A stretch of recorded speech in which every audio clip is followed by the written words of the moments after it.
everyone. Look, lately I've been into a lot of Indian films, and I happened to catch recently a film called Bahubali 2, The Conclusion. And boy, I gotta tell you, I was bowled over. It's the second highest grossing film in India of all time, if I'm not mistaken. And actually, I think it deserves that.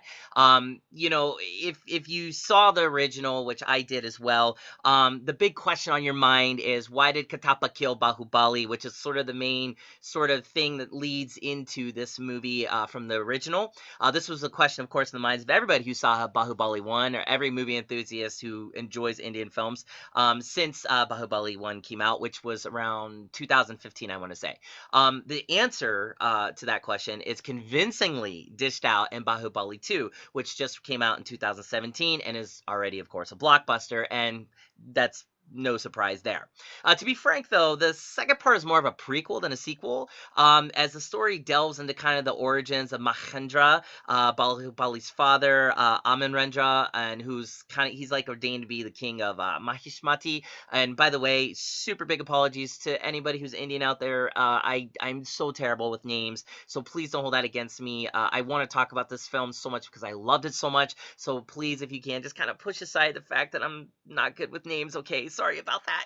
Anyways, getting back to what I'm saying, what happens is this guy, he chooses his lady love Devasena over the throne, which is kind of an interesting whole development I didn't see coming.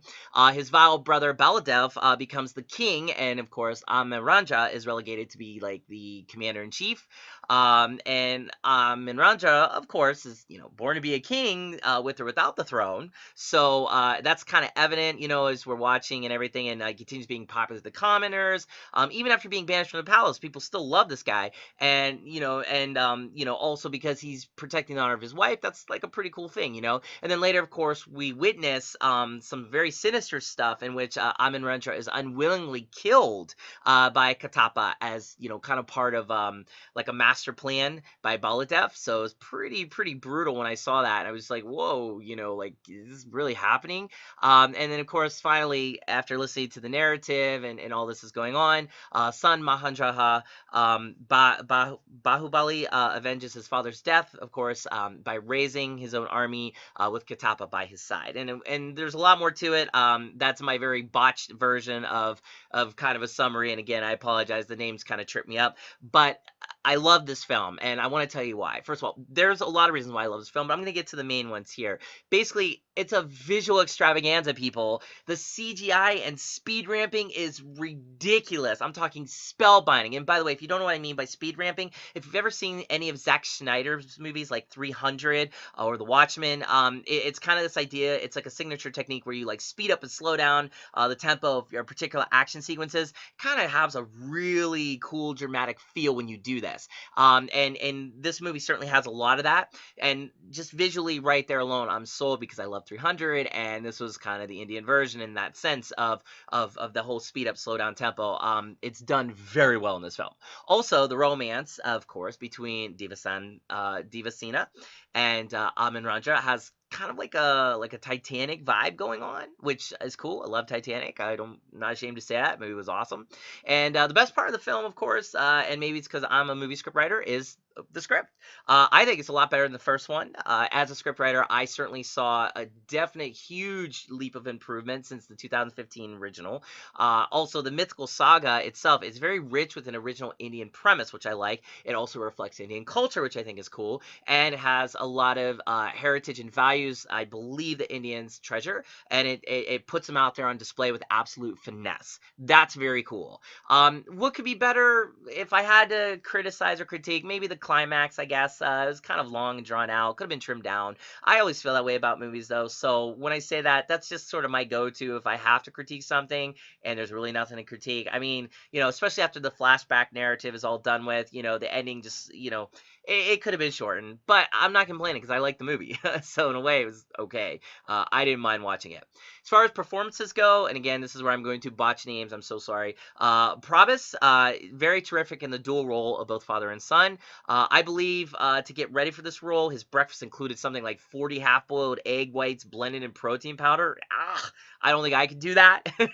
So kudos to Prabhas for doing that. I mean, the effects are really shown on screen in that regard. Also, Anushka Shetty as Devasena is very stunning. And whew, very cool. Rana Dagabati as Balhaldeba, the villainous cousin in The Crown King. Amazing screen presence, people. Totally in the zone of what this person needed to be in order to really make you hate this person.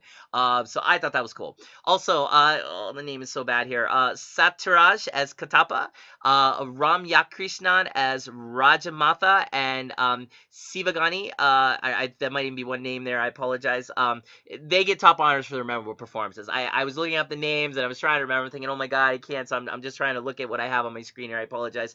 But those individuals, whoever played Katapa, and whoever was Sivagami, amazing job. Really convincing me that they were really deep in the roles. I loved it, and of course, again, being I come from the movie world, all hail master of the ship, director Rajamouli, because Raja, he's kind of known as like the Indian James Cameron, and rightfully so. He's given the project 6 years of his life to make this film, paid so much meticulous detail to every single aspect of this film. I have to say, what an honor, what a joy it would be to work with somebody like Raja, especially when you have a good script and you could tell it was finesse. It was worked on with a lot of tender, loving kindness, TLC. And Raja did, I was very convinced that this was a labor of love, not just something to do. As far as other stuff, let me see. Oh, favorite scene. My favorite scene would definitely be the one where Bahubali cuts off the head of a Senapati for insulting Devasena, and it was done with a lot of style. You might think, ooh, cutting off heads, not what I want to see, but trust me when I tell you, it's done with a lot of artistic integrity, and I thought that was cool. Dialogue. Dialogue is really cool in this film. My favorite dialogue, I have to say it, it's Mera vacha hi shasan hai. Hopefully I didn't mess that up, but I think that's so cool. Just how it was sounded was just so cool. When I heard it, I kept saying it over and over after I saw the film. So, anyways, in conclusion, I would tell you, without exception, Bahubali 2 not only lives up to the hype, it excels it. I'd love it, personally, if Bollywood dished out more stuff like this. I think Bollywood is showing it's a contender in the film world. I'm all for it. I'd give this movie a 4.5 out of 5 stars, and I think you will too when you watch it, because it is absolutely exceptional. So do yourself a favor, check out Bahubali. Seriously, it's amazing, and I love it, and easily 4.5 out of 5 stars for what it's done. Take care, guys. Hopefully you enjoyed my review.